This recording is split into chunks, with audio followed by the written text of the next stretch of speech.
We're speaking directly to him. Speaking directly with him. And it was right there all through. But the real news about it is that I'm not sure even only me. I promise that out of the 148,000 people listening to that conversation yesterday all over the world, alone, 40% of them are from Nigeria. They were just like,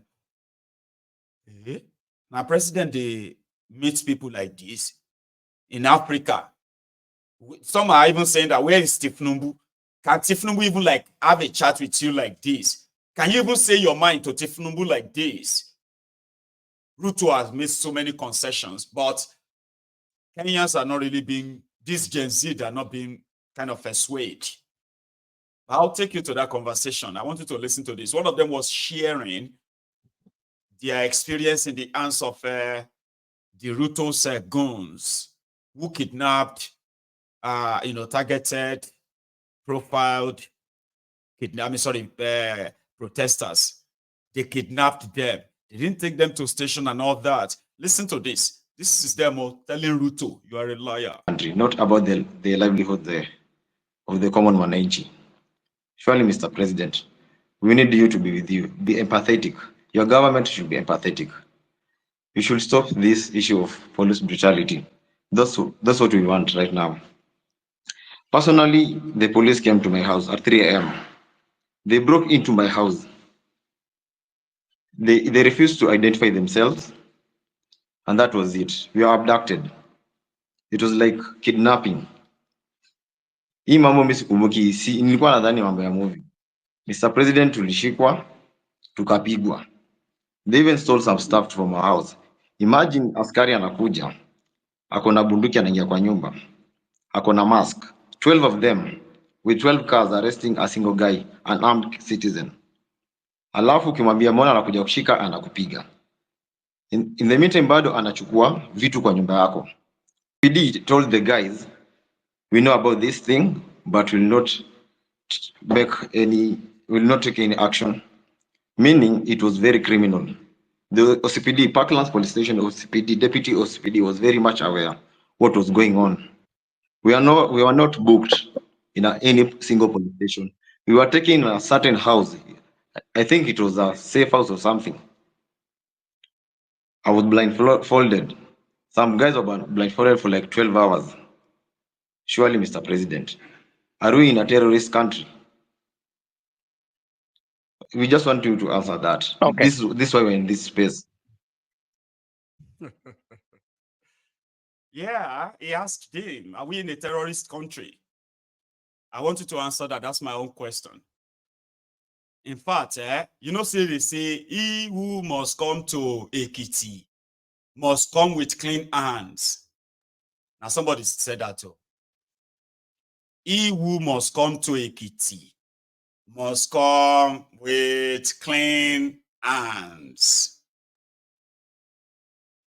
Kenyans were like, Ruto, you can't be seated there talking about, I want to have a chat with you guys. But as we speak, some of those people you kidnapped, they are still missing. You haven't really shown much sign on the people who died. But you are here pretending that, Ruto said, you know what, guys, I have, president of the country, you go feel on. Here is another Kenya speaking directly to their president in that space. I don't know if you have heard it. Okay. Okay, Mr. President, before you continue, I'm Marvin Mabonga. I come from Kimilili constituency in Bungoma County. So, Mr. President, before you go, I want to let you know that in your cabinet, currently we are having so many incompetent cabinet secretaries. For instance, let me give you an example of your friend, Kipchumba Murkomen. Kipchumba Murkomen did law. He has never been in any law firm in this country. He has never won any case. But currently, he's heading the Ministry for Road and Transport. My question is, where is the conjunction between the Ministry of Transport and a lawyer? In that department, you will be putting there a person who has done even civil engineering, who knows so much about construction. Lastly, the Minister for Agriculture, that person, he even doesn't have a bachelor's. We all know this information. We have the government's website and we Google, we see this information. So, Mr. President, if you are going to give us those people who are incompetent, then we are totally doomed. You know, when we elected you as the president, normally they say, you set a thief to catch a thief. But this time round, when we elected you, Mr. President, that you can help us now catch those people who are corrupt in this nation, you're just there laughing with them. Look at Oscar Sudi. He's flaunting with 20 million in a bag in a public forum. I'm even told that there is one of the cabinet minister who was caught in Dubai with 20 million cash, and you actually came through him, so he wasn't taken to a court somewhere or arrested. You know that, Mr. President. Personally, where I sit, I want to pay my rent by 10th. But because I finished campus, I don't have any job anywhere. I'm just here in the city seated. I will not be able to pay that rent because you promised to give us the jobs. But when we elected you, you are now telling us that in the next 1 year, we are not going to employ the youth. Mr. President, do you think that one is not a lie? Lastly, the other day you said, when you were questioned about the boy who was shot, you didn't know whether he was alive or dead.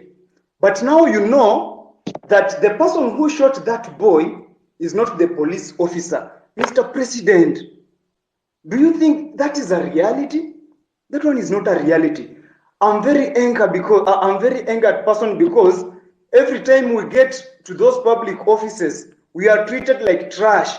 And that's why the other day I was even on the forefront. You can watch the videos. I was on the forefront in those protests to demand for my right. And now here, Mr. President, you are just taking us through the corners.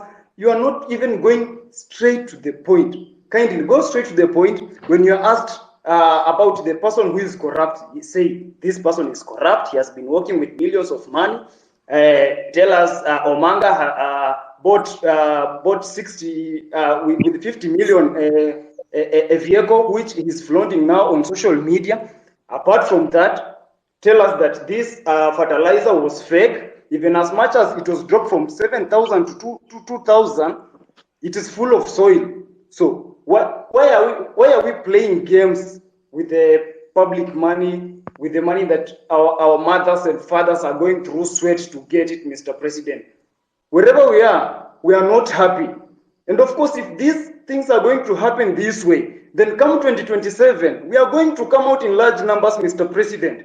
We'll take votes and we'll take those people home, including you. If at all you're not going to fight for our own rights as your people in this nation. Thank you so much. I'm very angered, Mr. President. Thank you. Thank you, my friend Martin. I understand your anger, and you are perfectly in order to be angry because the situation where you're in out of university without a job is something that I have lived through myself. In fact, when I finished university, I did not get a job until I was elected as a member of parliament. But that's not for another day. But let me tell Martin that next week, for example, as part of our housing program, just hold on. As part of our housing program, we will be hiring 3,600 professionals like yourself. I want to challenge you, Martin. There will be an advertisement next week for engineers, architects, quantity surveyors, and many in the construction field, because we are looking for people who are going to work with our professional firms in our housing program. Let me also tell you, Martin, that We need to separate the issues that are correct and the issues that are fake news. The issue of some minister being found in Dubai, I don't know, last week, with $200 million or something, is fake news. That is not true. On matters to do with people you have mentioned were in different areas, today, I am here as a scientist, right? And many other people are doing many things from fields they did not necessarily train in. Because at a certain level, it is a management issue. It is a leadership issue. It is an issue about leading an organization. So I have heard you on some of the incompetent people you have said, some of the corrupt people you have said. I have listened to you. But let me say this to the public. Of the fertilizer that we supply to the Kenyan public, almost 6 million bags, 20,000 bags were the ones with a challenge. We isolated the 20,000 bags. It is not even 1% of the fertilizer that we supplied to the Kenyan public. I do not want an impression to be created as though the fertilizer we supply to the people of Kenya in millions had any challenge. And when we detected a problem with the 20,000, we not only recalled the ones that had not been sold, but we made sure that our Nini is on Google Map. I made sure that any farmer who had used fertilizer that was not correct was compensated. They were given an extra bag of fertilizer for them so that they don't end up in losses. I have heard you, Martin, as I have heard all the good people here. But let me say this in closing. This feedback is very close, but Please, can I also have an opportunity to speak, Mr. President, before you finish? If you can. Man, it was a riot. He was lying to their faces there. And some of them couldn't take it. Hey, lie. Oh, lies. Like, he is there to understand the Gen Z so that they won't bring the whole country down on his head, right? Then he's lying. He's defending the corrupt people. They are accusing him of defending his friends who are corrupt people. And in his defense, he kept saying it. That's fake news. That's the fertilizer scam is less than 1%. I'm like, no, it's more than that. Google is there. There is evidence. Then what about all this money that you are taking? All this loan that you're talking about? What are you using them for? Ruto started attaching the loan he collected in Germany to what he used it for. The one he collected in China, what he used it for. The one he collected from America, what he used it for. The World Bank, the IMF. Nigerians, they listen, say, how do you wish that you have somebody, even if not lying the lie, at least let him lie with figures, that you have to do a lot of research before you can find anything to say, no, you know what I mean now, right? Oh, poor Ruto. You were supposed to be one malam from Zamfara. And you'll be Senate president in Nigeria, or you even be president. Nobody go question you.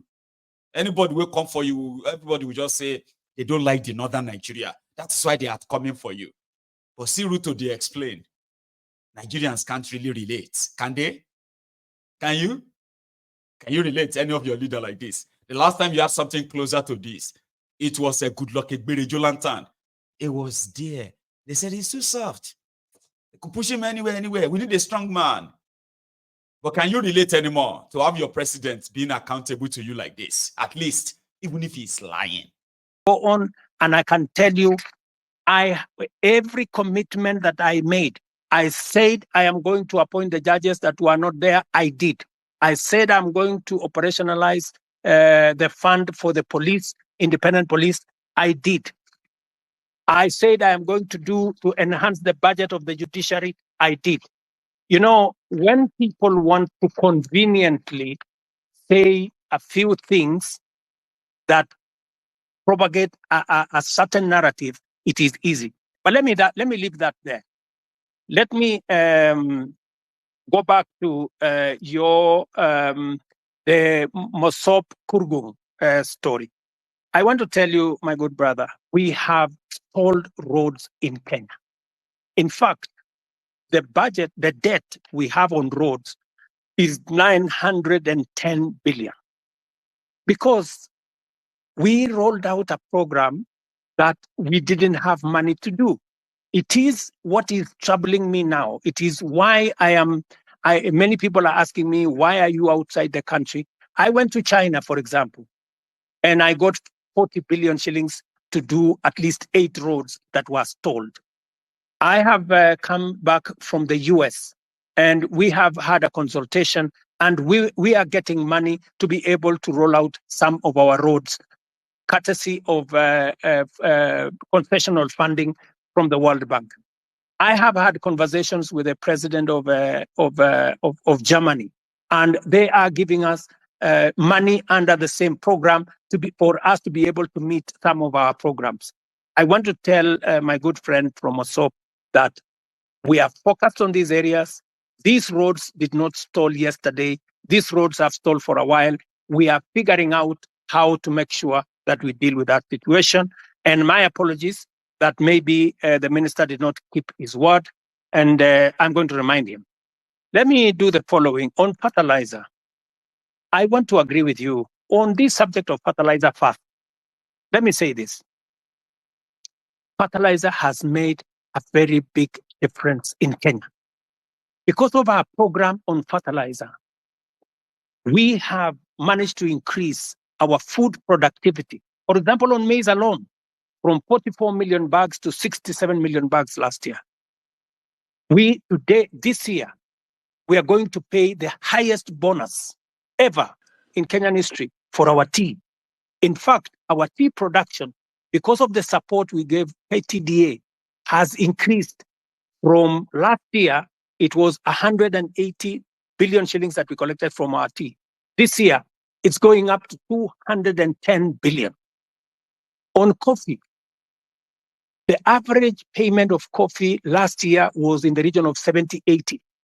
As I talk to you now, because we supported our tea farmers, the average payment for our coffee is in the region of between 100, 120, in some very good cases, 129 shillings per kilo.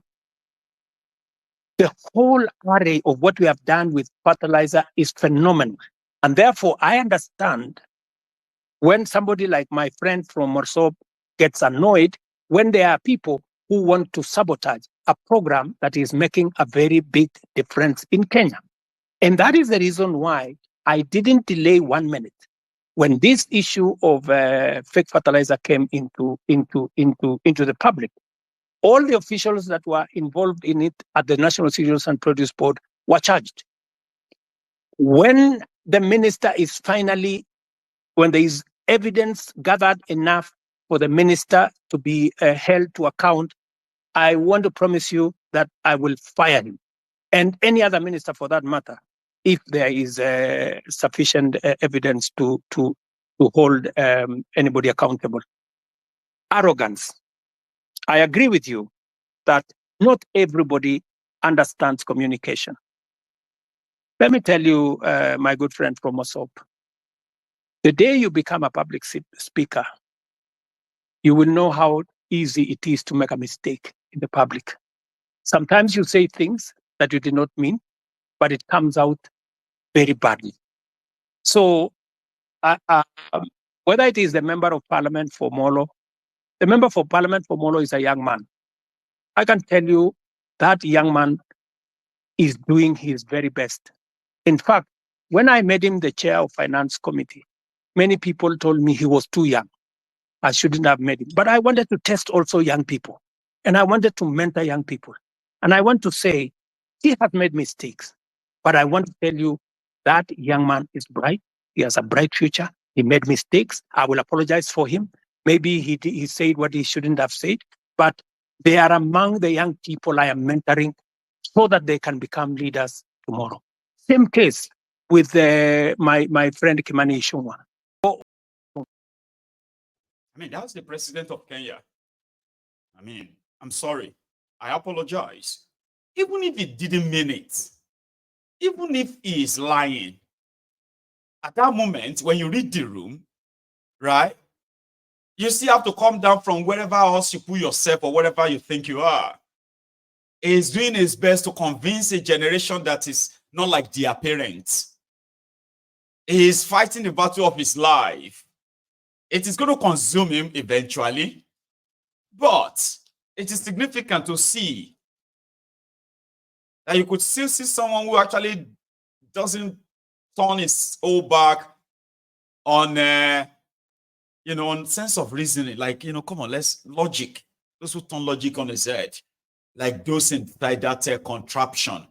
A governor, this one, a governor of Niger State, he gathered their clerics, people who are to come and pray for him. I don't know. Then he just ordered his DSS security guys to beat one up. One of those Alpha. He said, go and deal with him very, very well and take him away. In Nigeria, where your criminal leaders live like kings, right? This one happened in Niger. Now that bank could be this.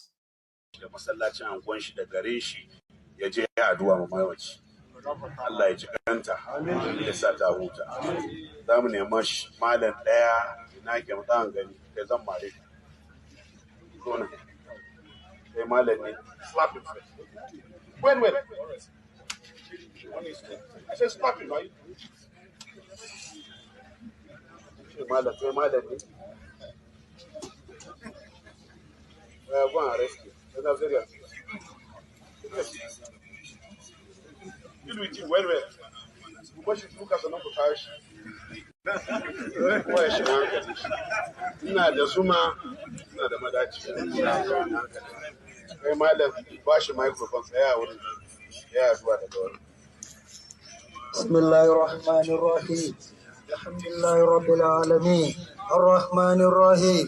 مالك يوم الدين إياك نعبد وإياك نستعين اهدنا الصراط المستقيم صراط الذين أنعمت عليهم غير المغضوب عليهم ولا الضالين الله لا إله إلا هو الحي القيوم لا تأخذه سنة ولا نوم له ما في السماوات وما في الأرض من ذا الذي يشفع عنده إلا بإذنه يعلم ما بين أيديه وما يلفظ ولا يؤتون بشيء من علمه إلا بما شاء وسع كرسيه السماوات والأرض ولا يؤوده حفظهما ولا العظيم اللهم صل على سيدنا محمد عبدك وحبيبك ونبيك ورسولك الفاتح لما أغلق وحبيبنا وقربنا بكثرة صلاة وطاعة لديه وعلى آله وصحبه وسلم الله في أمور التوكل وفي الأصحاب كصائب توسل محمد المبعوث بالعبادة وفاطمة الزهراء بالمتداهل اللهم بالحق.